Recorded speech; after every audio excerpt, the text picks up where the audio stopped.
Hello student, good morning. मैं गोकुल आज आपके लिए इस वीडियो में लेके आया हूँ क्लास 10th विज्ञान चैप्टर नंबर 7 हमारा चल रहा था तत्वों का आवर्ती वर्गीकरण व गुणधर्म। आज इसका हम पार्ट 7 पढ़ने वाले हैं और उस पार्ट में हम परमाणु आकार के बारे में पढ़ेंगे कि एक आवर्त सारणी में जो परमाणु आकार है वो किस प्रकार से इसमें गुणों में आवर्तिता है वो देखने को मिलती है। तो अगला हमारा पॉइंट होगा परमाणु आकार।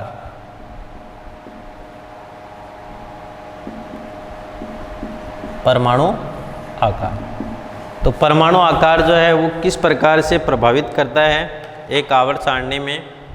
ठीक है, परमाणु आकार है उसका सामान्यतः हम निर्धारण कैसे करते हैं कि परमाणु का आकार जो होता है वो परमाणु के नाभिक से बाह्यतम कोश के इलेक्ट्रॉनों के बीच की दूरी, परमाणु के नाभिक से बाह्यतम कोश के बीच की दूरी का क्या है, माप होता है और वही क्या परमाणु आकार होता है। ठीक है, तो वास्तव में किसी परमाणु का आकार ज्ञात करना कठिन होता है।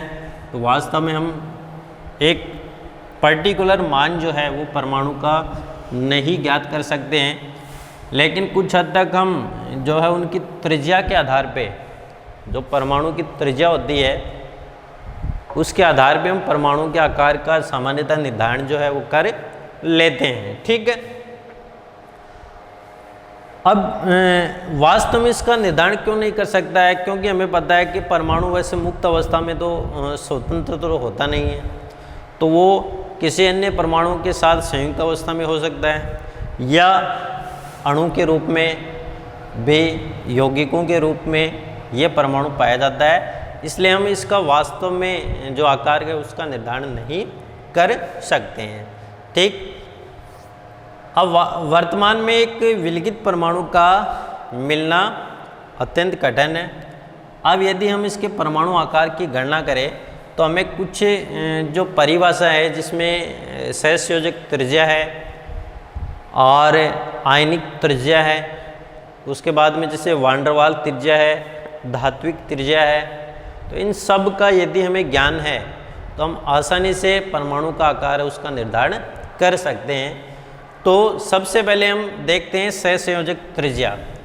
तो सहसंयोजक त्रिज्या होती क्या है, ये जो सहसंयोजक यौगिक होते हैं उनमें पाई जाती है सहसंयोजक त्रिज्या। ठीक है, R C, covalent radius, R C इसको लिखते हैं। तो यदि हम परिभाषा करें तो हम क्या लिख सकते हैं, जब एक ही तत्व के दो समान परमाणु सहसंयोजक बंध से जुड़े हों, जब एक ही तत्व के दो समान परमाणु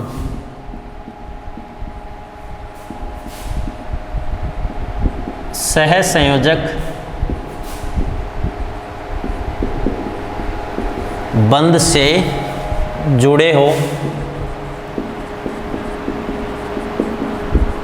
तो उन परमाणुओं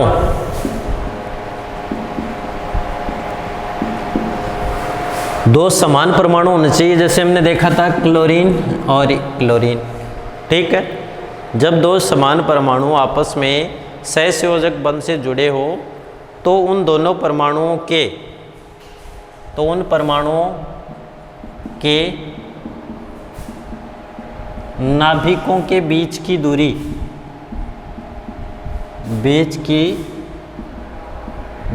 का आधा क्या कहलाता है, सहसंयोजक त्रिज्या कहलाता है। सहसंयोजक त्रिज्या कहलाता है। ठीक है, तो ये आपको ध्यान में रखना है इसकी परिभाषा। इसको हम एक डायग्राम के द्वारा भी अच्छे से समझने वाले हैं। सेकंड, आपको त्रिज्या ध्यान रखनी है, वान डेर वाल्स त्रिज्या। वान डेर वाल्स त्रिज्या। तो इसको हम लिख सकते हैं आर डब्ल्यू। तो इसको हम कैसे लिख सकते हैं? ठोस अवस्था में एक ही पदार्थ के दो निकट स्थित, ठोस अवस्था में एक ही पदार्थ के दो निकट स्थित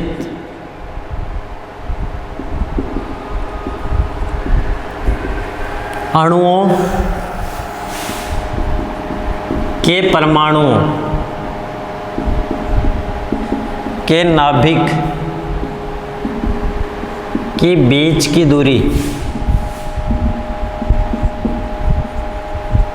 बीच की दूरी का आधा वान डर वाल त्रिज्या कहलाता है, जिसे किससे लिखते हैं? आर डब्ल्यू से लिखते हैं। अब यदि हम इसको एक डायग्राम के द्वारा अच्छे से समझे तो हम इसको ऐसे लिख सकते हैं, जैसे एक परमाणु और ये सेकंड परमाणु है, ठीक है। आपस में ये कौन सा बंध बनाया हमने? सहसंयोजक बंध। तो सहसंयोजक बंध बनाया, तो इनके बीच की दूरी और इनके बीच की दूरी का जो आधा होता है, ये दूरी, ये क्या कहलाती है? सहसंयोजक त्रिज्या। क्या कहलाती है? सहसंयोजक त्रिज्या। सेकंड हमने लिखा कि ठोस अवस्था में एक ही पदार्थ एक होना चाहिए कि दो निकट स्थित अणु के परमाणुओं के नाभिकों के बीच की दूरी का आधा कौन सी त्रिज्या कहलाती है? वान डर वाल त्रिज्या कहलाती है, ठीक है। अब जैसे हमने सेकंड ऐसे लिख दिया,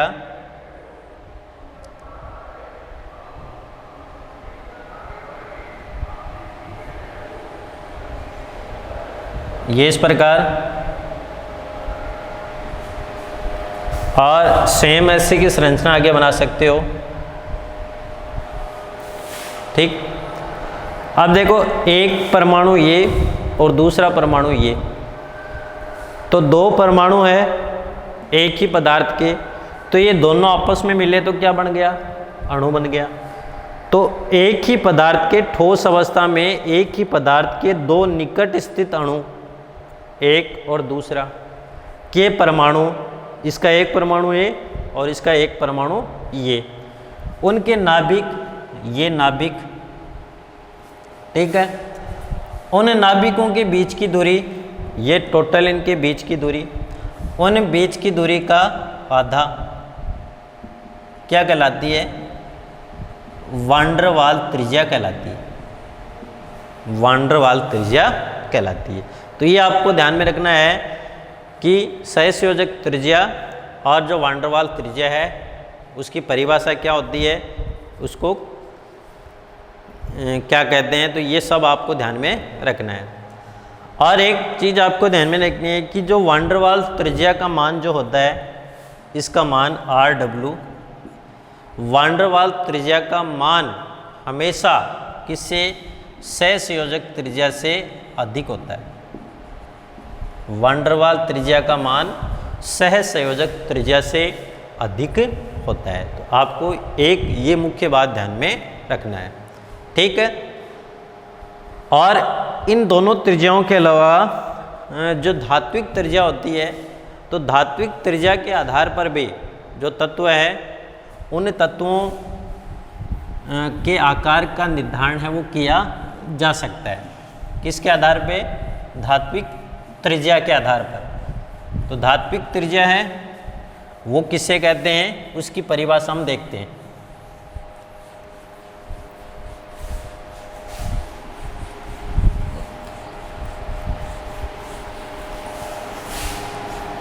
तो अगला हमारा पॉइंट होगा धात्विक त्रिज्या।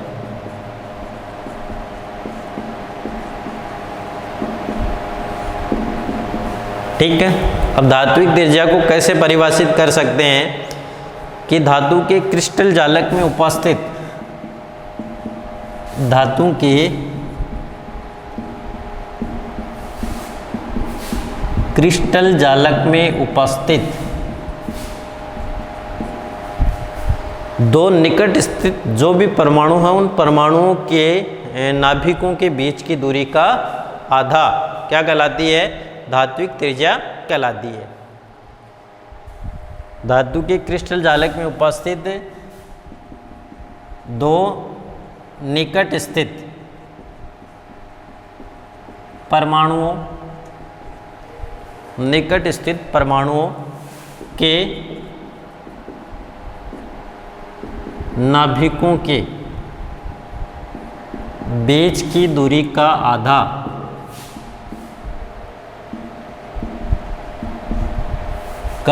क्या कहलाती है? धात्विक त्रिज्या कहलाती है।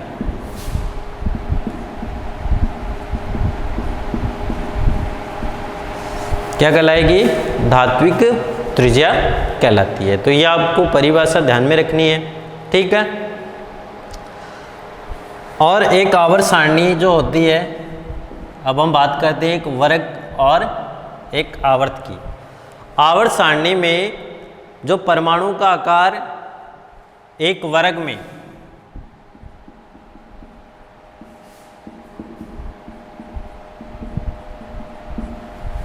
आवर्त सारणी में जब हम एक वर्ग में ऊपर से नीचे आते हैं तो परमाणुओं का आकार बताओ क्या होगा? बढ़ेगा या घटेगा? तो परमाणु का आकार क्या होगा? कोषों की संख्या बढ़ने से परमाणु का आकार बढ़ता है। क्यों बढ़ेगा? क्योंकि जब एक वर्ग में ऊपर से नीचे आएंगे तो एक नया कोष जुड़ेगा, और नया कोष जुड़ेगा तो बाह्यतम कोष और नाभिक के बीच की दूरी क्या होगी? अधिक हो जाएगी। और अधिक होगी तो जो प्रभावी नाभिक आवेश है उसका मान क्या हो जाएगा? कम हो जाएगा। और प्रभावी नाभिक आवेश का मान जब कम हो जाता है उस स्थिति में जो परमाणु का आकार है वो क्या होगा? बढ़ जाएगा। अब हम एक आवर्त की बात करते हैं। एक आवर्त में बाएं से दाएं जाते हैं, यहाँ से इधर। तो जब एक आवर्त में बाएं से दाएं जाते हैं तो बाह्यतम कोष में इलेक्ट्रॉनों की संख्या बढ़ती है, पहली बात। सेकंड, जब इलेक्ट्रॉनों की संख्या बढ़ती है तो परमाणु के नाभिक में किसकी संख्या बढ़ेगी? प्रोटॉन की संख्या। और जब प्रोटॉन की संख्या बढ़ेगी उस स्थिति में प्रभावी नाभिक के आवेश का मान भी बढ़ेगा। और प्रभावी नाभिक के आवेश का मान बढ़ने के कारण ये प्रभावी नाभिक के आवेश बाह्यतम कोष के इलेक्ट्रॉनों को अपनी ओर आकर्षित करेगा। और जब ये अपनी ओर उसको आकर्षित करता है इलेक्ट्रॉनों को, उस स्थिति में जो इलेक्ट्रॉन नंबर है वो सिकुड़ जाता है और जो परमाणु त्रिज्या कम हो जाती है और परमाणु का आकार भी क्या हो जाता है? छोटा हो जाता है। तो ये आपको इसमें कुछ बातें ध्यान में रखनी है। अब अगला हमारा जो पॉइंट हमारा होगा वो होगा धात्विक व अधात्विक गुणधर्म। अगर हमने पीछे परमाणु आकार है, आयनिक त्रिज्या, उसके बाद में जैसे आयनन एंथैल्पी है, इलेक्ट्रॉन लब्धि एंथैल्पी, संयोजकता, इसको यदि अच्छे से पढ़ा है उस स्थिति में हम जो धात्विक और अधात्विक गुण है उसको समझ सकते हैं। तो सबसे पहले हम बात करते हैं धात्विक गुणों की व अधात्विक गुण। धात्विक व अधात्विक गुण। धात्विक गुण क्या कहलाते हैं? ठीक है, धात्विक गुणों को हम किस प्रकार से परिभाषित कर सकते हैं? तो किसी तत्व के परमाणु द्वारा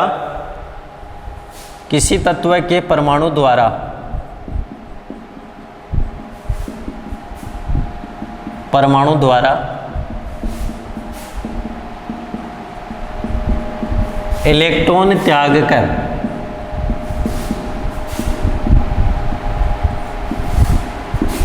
धनायन बनाने की प्रवृत्ति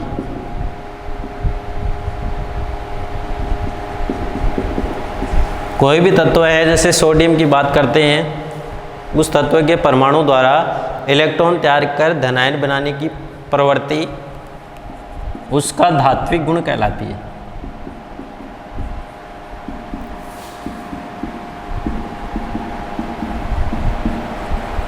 क्या कहलाएगी? धात्विक गुण कहलाती है।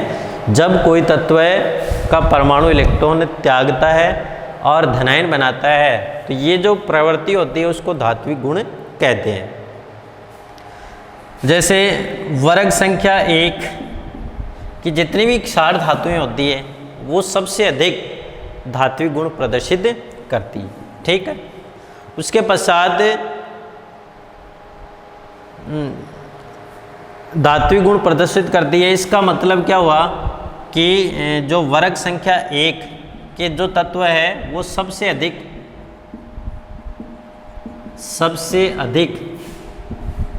विद्युत धनी होते हैं।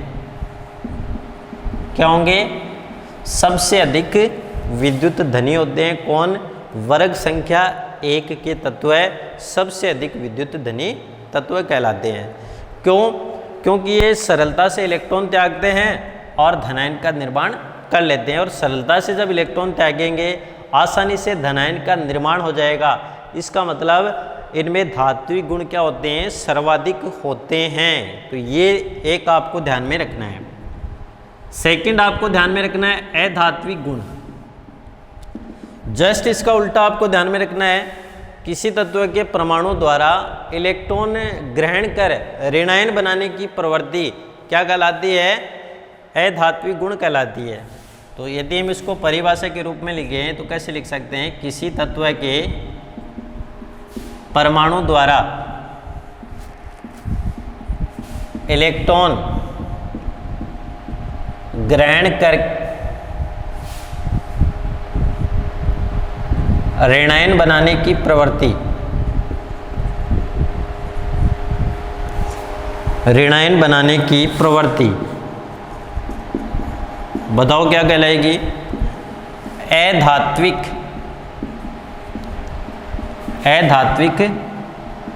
गुण कहलाती है। यह गुणधर्म कहलाती है।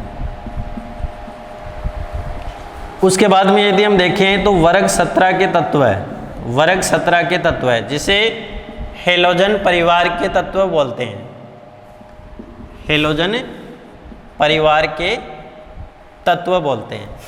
अब ये हेलोजन परिवार के तत्व हैं वो सबसे ज़्यादा अधात्विक गुण प्रदर्शित करते हैं। कौन तत्व करेंगे? हेलोजन वर्ग के तत्व है सबसे अधिक अधात्विक गुण प्रदर्शित करते हैं। क्यों करते हैं?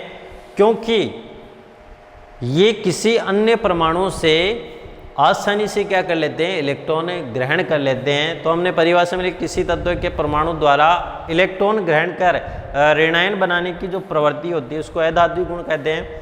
और ये आसानी से इलेक्ट्रॉन ग्रहण कर लेते हैं। इसलिए हेलोजन वर्ग के जो तत्व होते हैं वो सबसे अधिक अधात्विक गुण प्रदर्शित करते हैं, अर्थात सबसे अधिक विद्युत ऋणी तत्व होते हैं। तो ये आपको इसमें परिभाषा के रूप में ध्यान में रखना है। अब हम बात करते हैं धात्विक गुणों में आवर्तिता और अधात्विक गुणों में आवर्तिता किस प्रकार से प्रभावित होती है।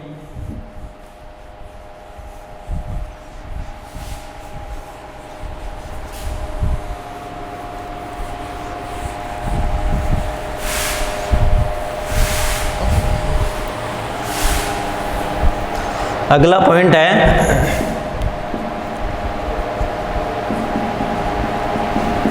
धात्विक गुणों में आवर्तिता। एक आवर्त में और एक वर्ग में हम सबसे पहले धात्विक गुणों में पढ़ेंगे, उसके बाद में अधात्विक गुणों में पढ़ेंगे और इसके बाद में कुछ जो बेसिक है जिसमें उपधातु जिसको बोलते हैं वो कौन कौन से तत्व हैं वो सब हम देखने वाले हैं। तो सबसे पहले हम बात करते हैं एक वर्ग और एक आवर्त में, जिसको हम कंबाइंड रूप से साथ में पढ़ने वाले हैं। वर्ग और आवर्त में धात्विक गुण किस प्रकार से प्रभावित होते हैं। सबसे पहले देखते हैं वर्ग में और उसके बाद में देखते हैं आवर्त में। ठीक। अब हमें पता है एक वर्ग में कहाँ से कहाँ जाते हैं? ऊपर से नीचे जाने पर, ऊपर से नीचे जाने पर ठीक है। एक वर्ग में ऊपर से नीचे जाते हैं तो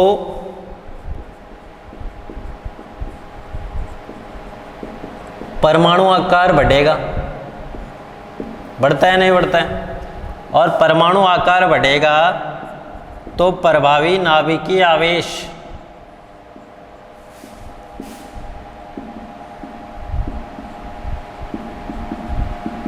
घटेगा। जब प्रभावी नाभिकीय आवेश घटेगा तभी तो परमाणु का आकार बढ़ता है, तो प्रभावी नाभिकीय आवेश का मान घटेगा और आयनन एंथैल्पी का मान भी घटता है।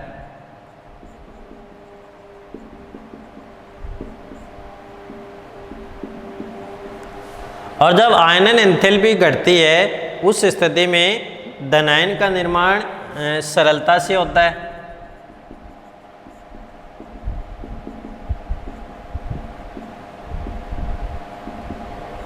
और जब धनायन का निर्माण सरलता से होती है इसका मतलब धात्विक गुणों में वृद्धि होती है, धात्विक गुणों में वृद्धि होती है। ठीक है, तो ये हमने एक वर्ग में देखा। अब हम देखते हैं एक आवर्त में बाएं से दाएं जाने पर, आवर्त में बाएं से दाएं जाने पर सेम परमाणु आकार बताओ। एक आवर्त में बाएं से दाएं जाते हैं तो परमाणु आकार घटेगा। और परमाणु आकार क्यों घटता है? जब प्रभावी नाभिकीय आवेश बढ़ता है, प्रभावी नाभिकीय आवेश बढ़ेगा। और जब प्रभावी नाभिकीय आवेश का मान बढ़ता है उसके साथ साथ जो आयनन एंथैल्पी है उसका मान भी क्या होगा? बढ़ेगा।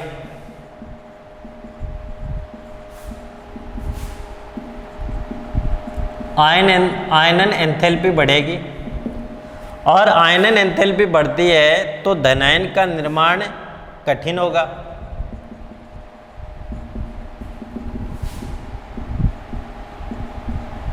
और जब धनायन का निर्माण कठिन होगा तो धात्विक गुणों में क्या होती है? कमी होती है।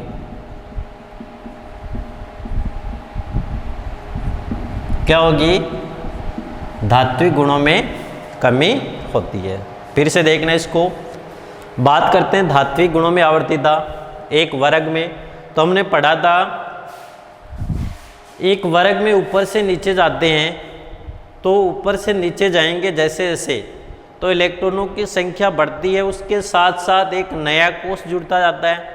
और नया कोष जुड़ेगा तो बाह्यतम कोष और जो नाभिक है या बाह्यतम कोष का इलेक्ट्रॉन और नाभिक के बीच की दूरी बढ़ रही है। उस स्थिति में प्रभावी नाभिकीय आवेश का मान घट रहा है। तो जब प्रभावी नाभिकीय आवेश का मान घटेगा तो परमाणु का आकार क्या होगा? बढ़ रहा है। उसी के साथ साथ आयनन एंथैल्पी, आयनन ऊर्जा या आयनन विभव। आयनन विभव क्या होता है कि जो परमाणु के बाह्यतम कोष है उस बाह्यतम कोष से एक इलेक्ट्रॉन को पृथक करने के लिए दी जाने वाली ऊर्जा कौन सी ऊर्जा कहलाती है? आयनन एंथैल्पी या आयनन विभव कहलाती है। अब जैसे जैसे हम एक जो वर्ग में ऊपर से नीचे आते हैं तो आयनन एंथैल्पी का मान धीरे धीरे क्या होता जाता है? कम होता जाता है। तो धनायन का निर्माण क्या हो जाएगा? आसान हो जाएगा। इसका मतलब क्या हुआ? जब आयनन एंथैल्पी कम होगी तो धनायन में जो बाह्यतम कोष का इलेक्ट्रॉन है उससे उस इलेक्ट्रॉन को पृथक हम कम ऊर्जा देकर भी आसानी से कर सकते हैं। इसलिए धनायन का निर्माण क्या हो जाएगा? सरल हो जाएगा और धात्विक गुणों में क्या होती जाएगी? वृद्धि होती जाती है। इसी प्रकार हम बात करते हैं एक आवर्त की।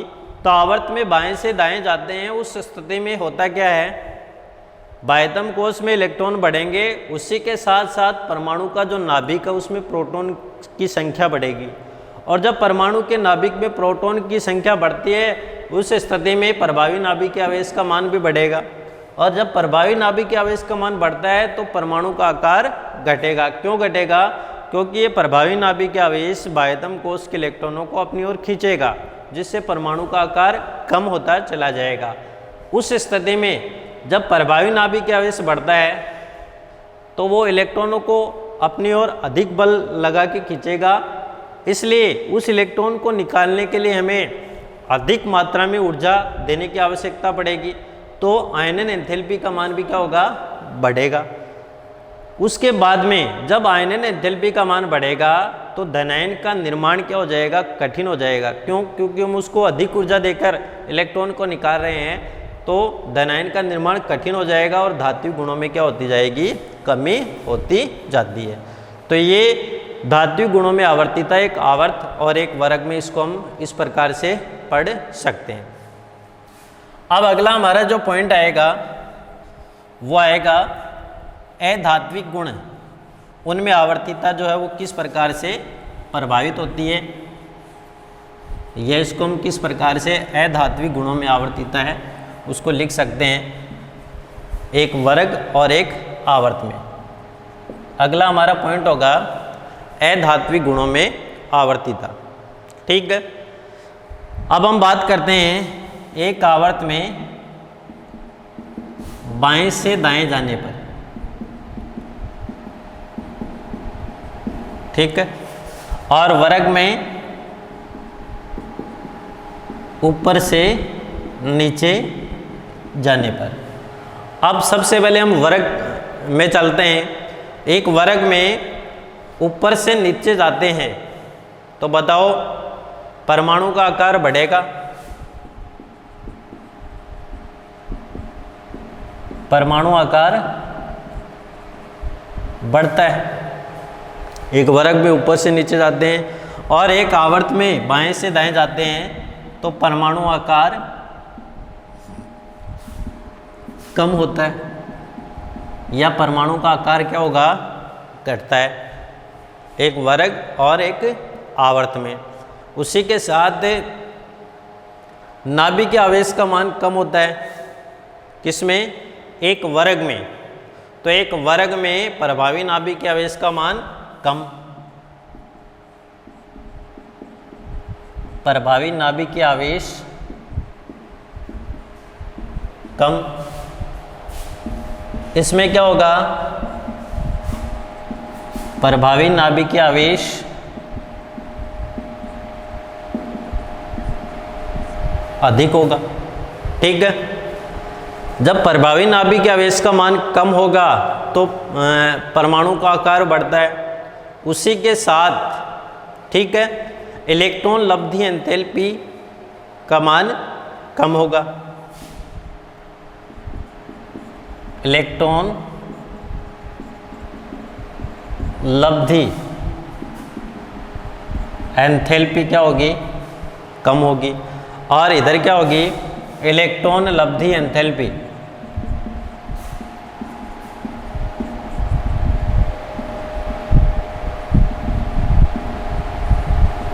इलेक्ट्रॉन लब्धि एंथैल्पी अधिक होती है।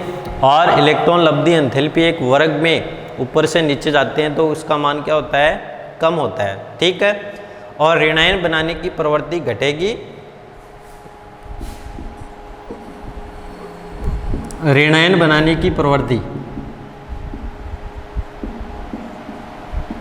कम और अधात्विक गुणों में कमी। और इधर ऋणायन बनाने की प्रवृत्ति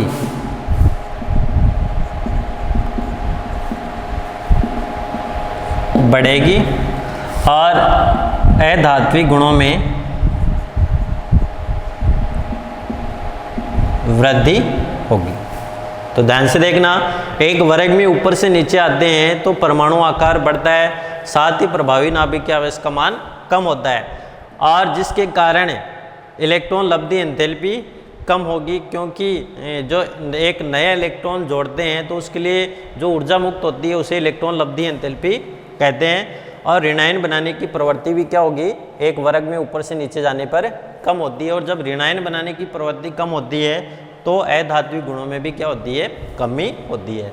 और एक आवर्त में बाएं से दाएं जाने पर परमाणु आकार क्या होता है, कम होता है और प्रभावी नाभिकीय आवेश का मान अधिक होता है।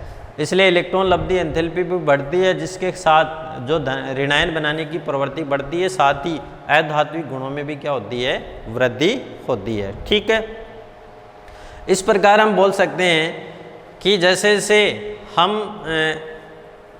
आवर्त सारणी में बाएं भाग के तत्व धात्विक गुणों से संबंध होते हैं। जैसे हमने आवर्त सारणी देखी थी, उसका बायां भाग है, उसमें धात्विक गुणों से संबंध तत्व होते हैं, दाएं भाग वाले अधात्विक गुणों से संबंध होते हैं।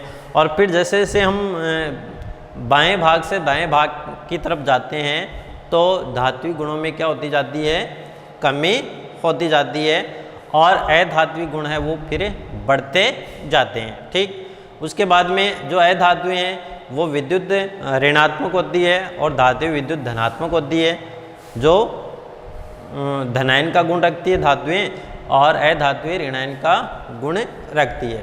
ठीक है, इसी प्रकार जो आवर्त सारणी है, जो हमने पहले भी देखा था, आवर्त सारणी में जो धातु और अधात्विक तत्व हैं, धात्विक और अधात्विक तत्व हैं, उन धात्विक और अधात्विक तत्वों को पृथक करने वाली टेढ़ी मेढ़ी रेखा, जैसे इस प्रकार हमने आवर्त सारणी में देखा था, धातु और इधर अधातु, उनको पृथक करने वाली जिग जैग या जो टेढ़ी मेढ़ी रेखा होती है,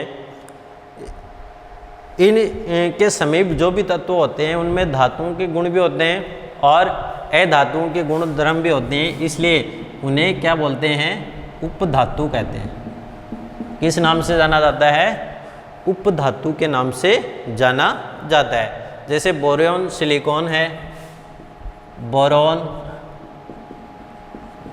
सिलिकॉन, उसके बाद में जैसे हम बोल सकते हैं जर्मेनियम आर्सेनिक एंटीमनी, जर्मेनियम है, आर्सेनिक एसबी जिसको हम एंटीमनी बोलते हैं, एंस्टाटीन है। ठीक है, और टेल्यूरियम और पोलोनियम, टेल्यूरियम और पोलोनियम, तो ये सब क्या है, अधात्विक तत्व और धात्विक तत्वों के बीच पाए जाने वाले तत्व होते हैं, जिन्हें उपधातु कहते हैं।